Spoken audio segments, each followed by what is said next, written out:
Hey, you're listening to Don't Lie to Your Life Coach podcast with Kim Arrington. I'm Kim Arrington. I'm a life coach, a weight loss coach, an author, and a badass passionate about helping you connect back to your most authentic self. Join me here each week so I can coach you on how to think all those juicy thoughts that get you feeling your absolute best and taking some big ass action. Coaching has changed my life, and it can change your life too. I'm here to give you real life solutions to create a life you'll love. Because the truth is, boo, you ain't just got problems, you got options.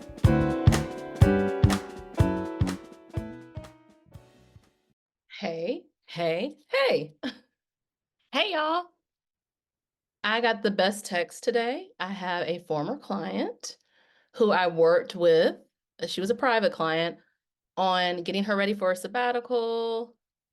Prior to that, pre-sabbatical, in the sabbatical, post-sabbatical, and she has decided she wants to be a personal chef, which is absolutely amazing. Absolutely amazing. So I love those calls. I follow up with my clients, they follow up with me, and she's so excited. I'm so excited for her and her new journey. And so this is a perfect, episode for us to talk about being lovable. That's what we're going to talk about today. You are lovable. What does that mean? How do you get there? It's the biggest struggle that people have, is to figure out they're lovable. Let's talk about what it means to be lovable. Let's talk about what it means to be lovable. And you know how in school they were like, don't use the word in the definition? I don't know if I could do it with this one. But think about yourself and think about first why you love yourself. What about you is amazing? Are you kind? Are you loving? Like, what is it about you that you love? Just take a moment. I'm going to pause for you to answer that. Think about what people have said they love about you. Your sense of humor, that you always are supportive when things are difficult, that you always know the right things to say. Like, think about those. So take a minute. What are those things?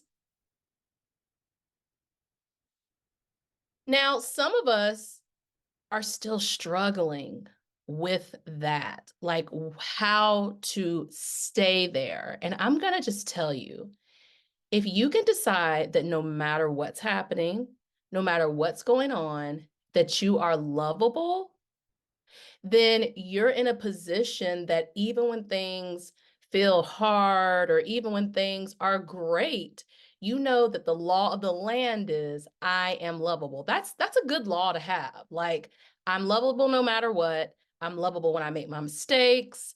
I'm lovable when I'm at the top and do everything right. My baseline is I am lovable, but how do we feel into that?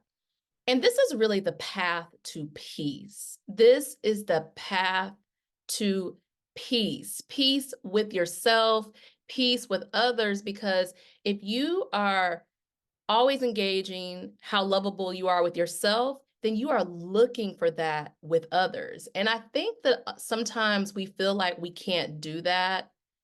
Thinking about how we can feel lovable when circumstances aren't going our way, one of the things we could do is plug into the fact that circumstances have nothing to do with how lovable we are or we aren't. So let me really drive this home. It doesn't matter what is happening in your life. It doesn't matter the mistakes. It doesn't matter who's mad at you. Your baseline is you are lovable. You are lovable. And this is one of the reasons why people come to coaches, because they're like, I don't feel worthy. I don't feel lovable. And then the automatic thing as your coach, I'm going to say to you is, how do you practice capturing when you are lovable? So think about it as if you are taking a picture. And for us geezers, You know, the cameras in the 80s where you had to shake the photo. You really didn't have to shake the photo, but we thought we were helping it develop. But like, think about how often are you capturing yourself when you are lovable to yourself? Let's talk about that. You know, when you're sick and you don't go to work, you stay home, you call in, that you don't prioritize the other needs. Now, y'all know I always give the disclaimer. I know some of us have toddlers. I know some of us are not in a position, we're single parents, or we have jobs where it's a shortage and we have to go in. But if you're able, I'm talking about the folks who are able to take the PTO, but they don't want to because they don't want for their employer to feel like they can't handle it, or they're the type of person who calls out all the time. So responding to your needs is a way to show that you are lovable to yourself. Hey, friends, you know, every podcast episode is sponsored by Half-Life Weight Loss. Let's hear a little bit more about it. And it's a new, shorter commercial, I promise.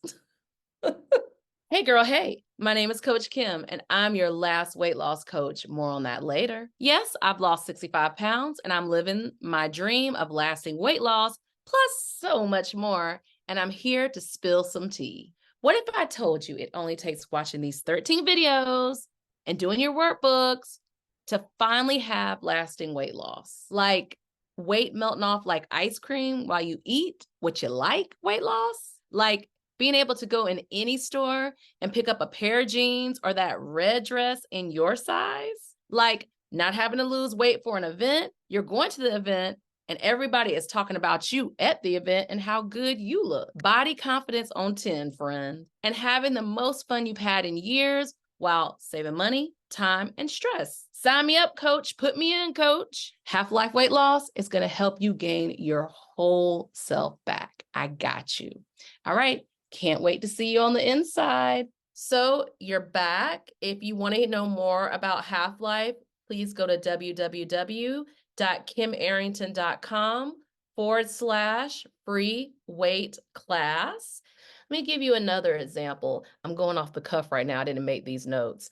But when you have an issue and you decide you're going to stick with the issue until it is addressed. That means that if you are having moments of depression, that you go to a therapist, or if you are on a weight loss journey, you know, I talk a lot about that here, that you go to an expert like myself or someone else who knows how to help, you know, deal with that. Or if your body, you're not feeling good in your body and you decide you want to go to that dance class, or you want to do, you know, mobility exercises or Pilates, or, you know, you all know I love burn boot camp. So it's going all the way with yourself to address your needs. Let me use another one, loneliness. So let's say that you have been in a period of isolation and you're ready to build community. And your first couple of attempts, you don't get the response you want, but you continue until you find your people. Like, I want you all to get used to not needing things to go right the first time, and deciding that if it doesn't go right the first time, that it's not right, that you aren't capable to do that. Let's talk about that. How do you experience love? Knowing you are capable of having love. Love from yourself, love from others. But the problem is sometimes we want love from people who have difficulty showing love in general. And there are willing participants who want to love us, but our brains are like, no, we need love from these particular people. And I'm going to give y'all a little hint. When you give yourself love, when your cup is full, when your oxygen mask is on first, and you are a little bit less insistent with people, they naturally come forward towards you. So think about it like a dance. If the person is leading the dance, they're in charge and you're kind of yielding and you're responding to them. And so if you think about it, like if I'm a little pulled back in a situation, it's more likely the person will come to me too. Or if I try with a person and I try, a few times and, they're not responsive, let me go find the people who I know are responsive the first time. You want to find ways that your lovability, you want to find ways that how lovable you are is demonstrated and reflected back to you with safe people, with safe people. And even going back to like the first initial questions when I was like, what is it that you love? A podcast episode to check out would be my one on Yum Sum. I'll put it in the show notes.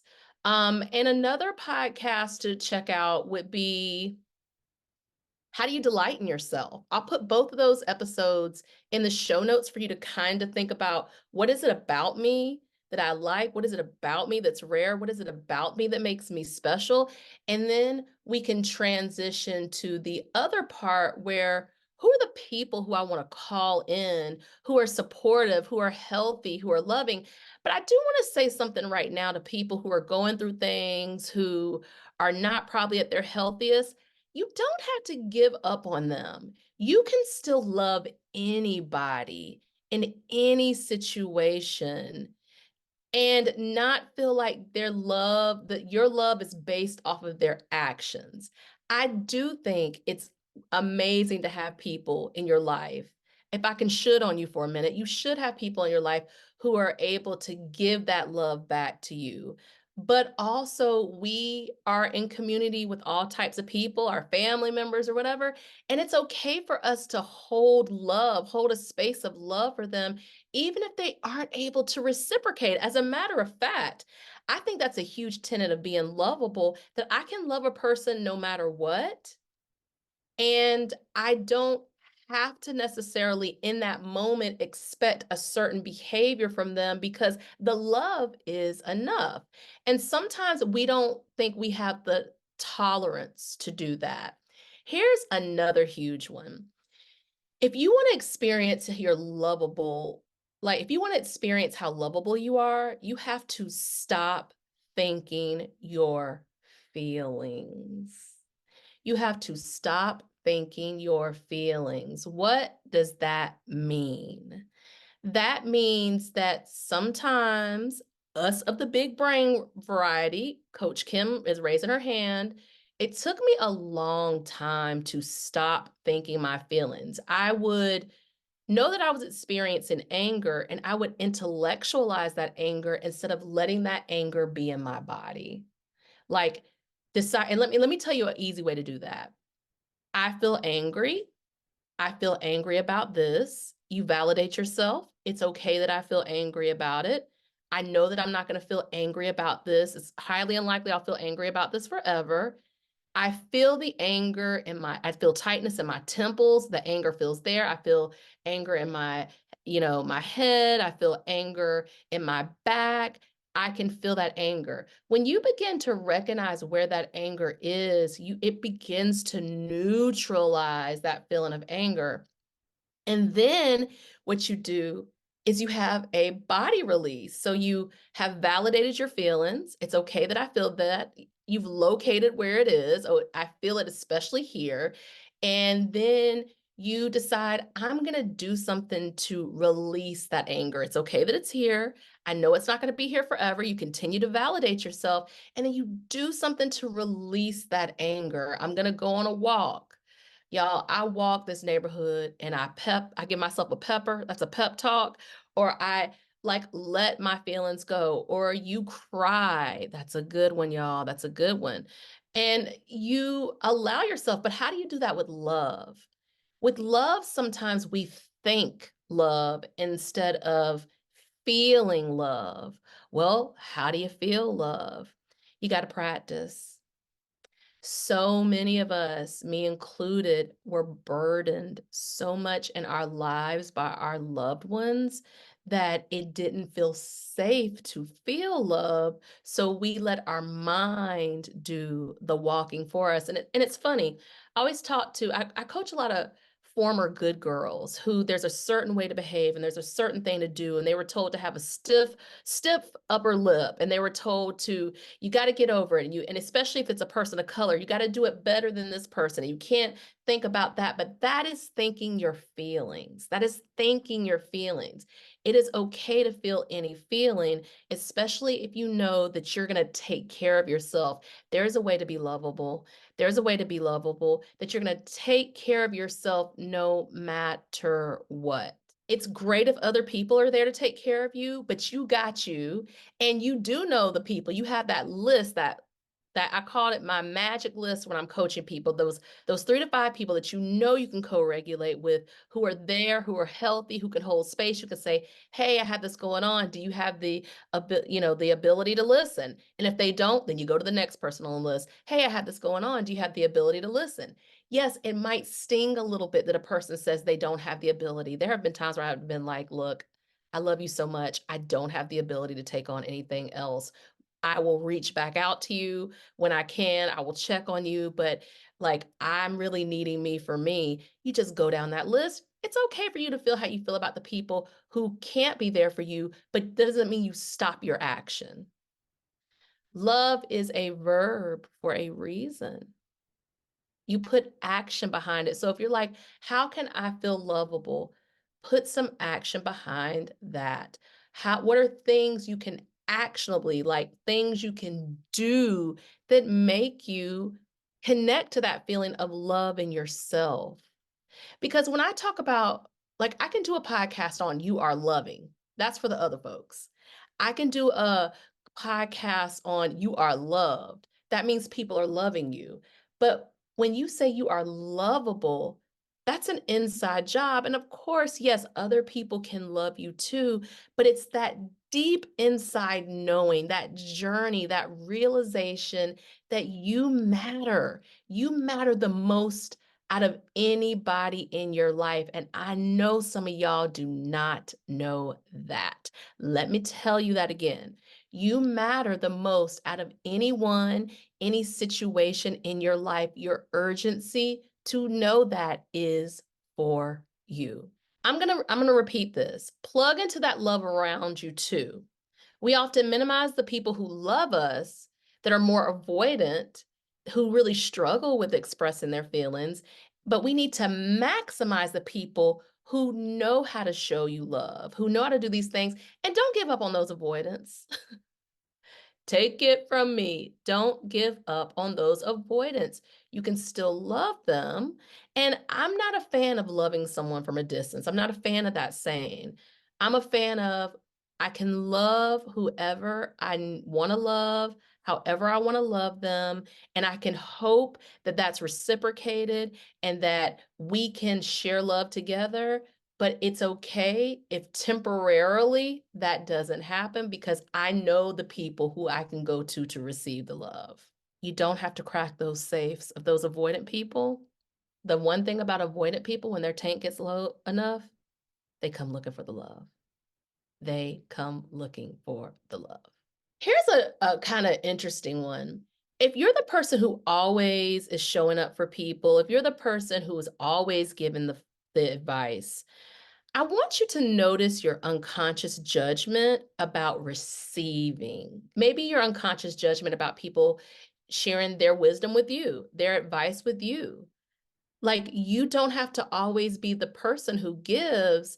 Like, I will tell you, I went to a friend's house last Friday, and they were fussing over me, and they were like gushing over me, and is this okay, and this is, if that's okay. And for a moment I felt a little uncomfortable, because I was like, well, what is it about me that's making her feel so like out of sorts? And then I got in my car to come home, and I was like, oh, she was gushing over me because she loves me. She was fussing over me because she loves me. And I do that sometimes for people. I've toned it down a lot. I've toned it down a lot. But I do that over people sometimes too, because I love them. She loves me. And I was like, oh, if you want to be lovable, you You need to receive not just from yourself. Yes, you should be the recipient of all the good from yourself, even if you get on your nerves. Okay, you get on your nerves sometimes, it happens, but also the recipient of those people that you're maximizing in love. Sometimes notice when you've gotten enough of a lesson.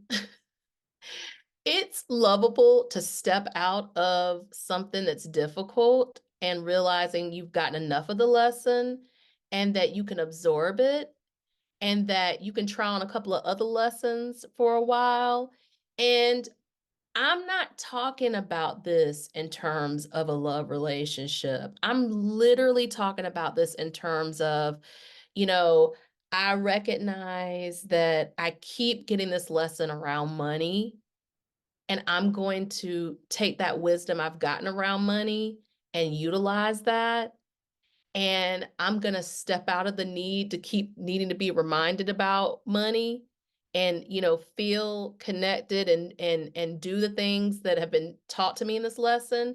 And I'm going to now look to some other things I can learn. You got to follow your joy and act on it. When my former client called me and said, I know what it is. I want to be a personal chef. It took her a year. What is a year out of a life? Not a lot. A summer, a spring, a fall, and a winter for her to know exactly what she wanted. And here's the other thing about being lovable. Try on the life to see how it fits. I'm going to try this. I'm going to try this for, maybe this amount of time. And if I like it, I'm going to keep going. But I also can change my mind and go in a different direction and try this. Being multi-passionate, allowing your whims, like being whimsical, like allowing your passions to awaken you and to engage in those. And sometimes to put something down and say, I enjoyed this for the time, but now I'm ready for something else. So why does it feel so hard, y'all? Why does it feel so hard to engage this? And I have one answer for that. Why does it feel so hard to feel the love you have for yourself?